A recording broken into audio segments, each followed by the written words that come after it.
প্রতি সপ্তাহে নতুন নতুন ভূতের গল্প দেখতে সাবস্ক্রাইব করুন বাংলা ভূতের গল্প চ্যানেলটিকে।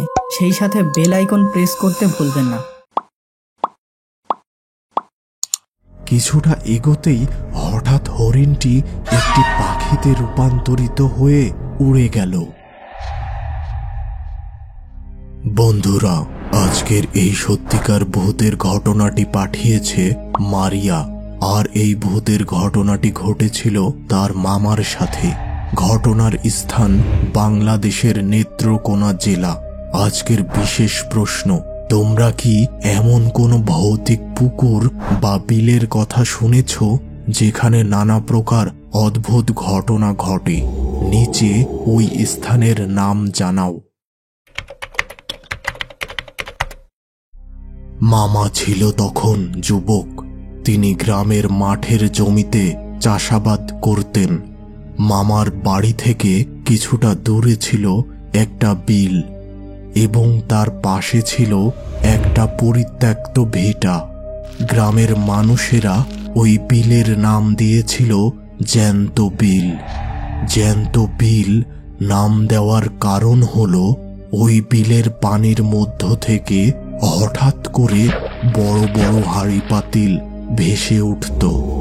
আর এই হাঁড়ি পাতিল এর সঠিক উৎস গ্রামের কেউই সঠিক বলতে পারে না। কেউ যদি ওই পাতিলগুলো ধরতে যেত তাহলে সেগুলো এক অদৃশ্য শক্তি বলে আবার পানিতে অদৃশ্য হয়ে যেত। তবে একটা ব্যাপার ছিল, যদি কোনো মানুষ বিপদে পড়ে ওই বিলে এসে সাহায্য চাইত তবে সে ওই হাঁড়ি পাতিল ব্যবহার করতে পারত। তবে শর্ত হলো, যতগুলো জিনিস নেবে ঠিক ততগুলো জিনিস অক্ষত অবস্থায় ফেরত দিতে হবে, নতুবা ভীষণ বিপদ।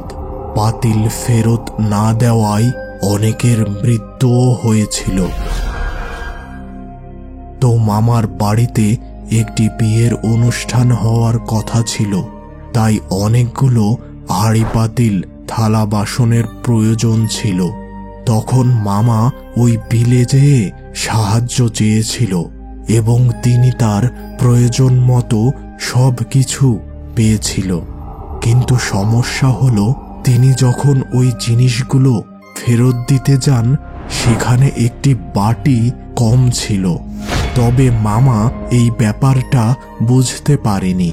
তিনি সবকিছু ফেরত দিয়ে নিজ বাড়ি চলে আসেন। ওই দিন রাত থেকেই তিনি স্বপ্নে নানা প্রকার অস্বাভাবিক কিছু দেখতে থাকেন এবং এরপর থেকে সন্ধ্যাবেলা তিনি অনেক মানুষকে ওই বিলের দিকে যেতে দেখেন এবং তারা তাকে ওই বিলে যেতে ইশারা করে। এমন একদিন সন্ধ্যাবেলা মামা তার বাবাকে ওই বিলের দিকে হেঁটে যেতে দেখলেন এবং তার বাবা তাকে ওই দিকে যাওয়ার জন্য ইশারা করলেন।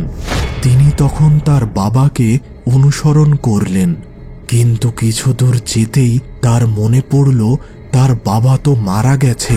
তখন তিনি তার হুঁশ ফিরে পেয়ে বাড়ির দিকে দৌড় দিলেন।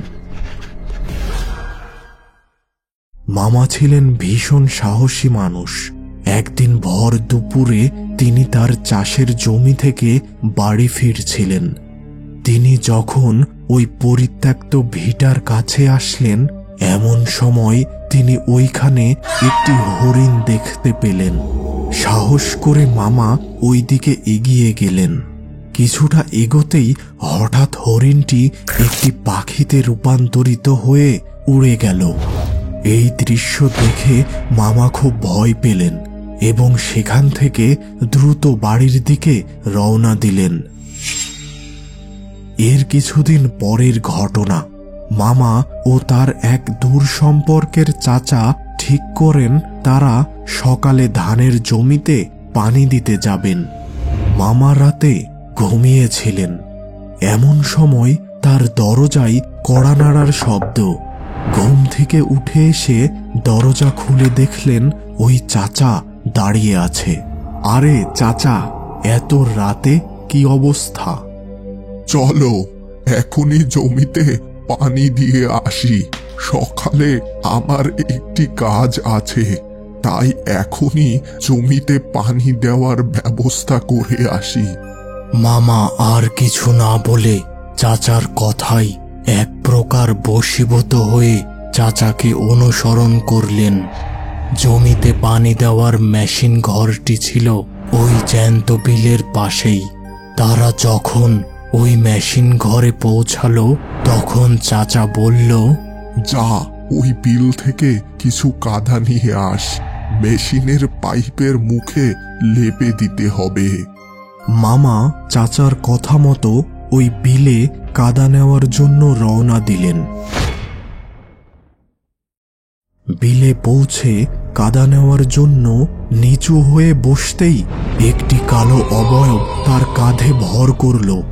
মামা যেন এবার তার সম্পূর্ণ জ্ঞান ফিরে পেলেন, আর সবকিছু বুঝতেই তিনি অনেক চেষ্টা শুরু করলেন উঠে দাঁড়াতে। আজকে তোর রক্ষা নেই।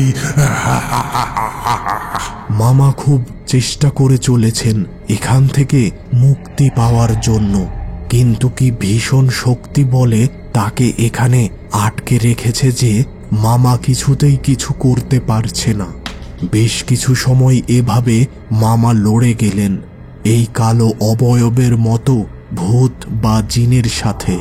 এমন সময় ওই বিলের পাশ দিয়ে দুটি মানুষ হেঁটে যাচ্ছিল।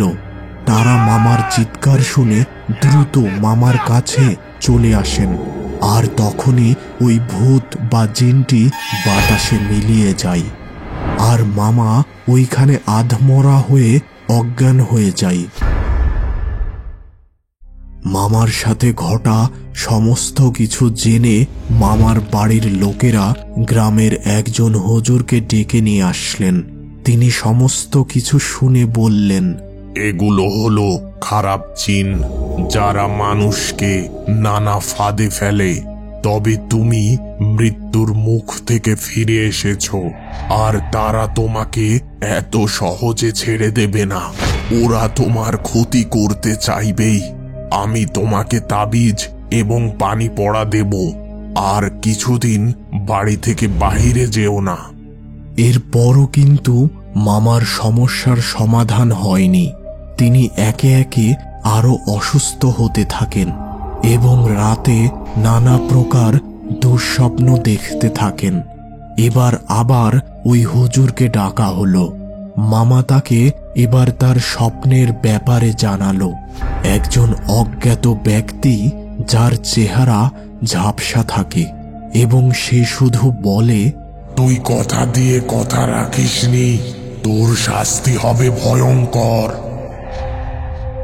এই স্বপ্নের কথা শুনে হুজুর বললেন, তুমি কি কাউকে কোনো প্রতিশ্রুতি দিয়ে ভেঙেছ? আর কবে থেকে এই অস্বাভাবিক ঘটনা শুরু হয়েছে? আমার বড় ভাইয়ের বিয়ের জন্য জ্যান্ত বিল থেকে কিছু হাঁড়ি পাতিল নিয়েছিলাম এবং ফেরতও দিয়েছিলাম, আর এরপর থেকেই এইসব অস্বাভাবিক ঘটনা ঘটছে। ঠিক আছে, আমি তোমাকে আগামীকাল এ ব্যাপারে জানাচ্ছি। রাতে হুজুর তার ক্ষমতা বলে সবকিছু বুঝতে পারলেন। পরদিন সকালে হুজুর এসে মামাকে জিজ্ঞাসা করলেন, আচ্ছা, তুমি ওই বিল থেকে যেসব জিনিস নিয়েছিলে সেসব ঠিক মতো আবার ফেরত দিয়েছিলে? হ্যাঁ, সব কিছুই তো ফেরত দিয়েছিলাম। না, গত রাতে আমি জেনেছি তোমার পিছনে ওই বিলের জিনেরা পড়েছে। তারা তোমার ক্ষতি করতে চায়। নিশ্চয় কিছু ফেরত দিতে ভুলে গেছো। এবার মামা অনেক খোঁজাখুঁজি করে একটি বাটি পেল, যেটি সে ওই বিল থেকে নিয়ে এসেছিল। এবার হুজুর ওই বাটিটি বিলের পানিতে ফেলে দিয়ে আসেন এবং নতুন করে একটি তাবিজ মামাকে দেন। এর কিছুদিন পরই মামা সুস্থ হয়ে যান এবং তার সাথে আর কোনো প্রকার অস্বাভাবিক কিছু ঘটেনি। আর এই ঘটনার পর থেকে ওই বিলের পানিতে আর কখনো কোনো হাঁড়ি পাতিল ভাসতে দেখা যায়নি। বর্তমানে এই বিলটি অন্য সব সাধারণ বিলের মতোই আছে।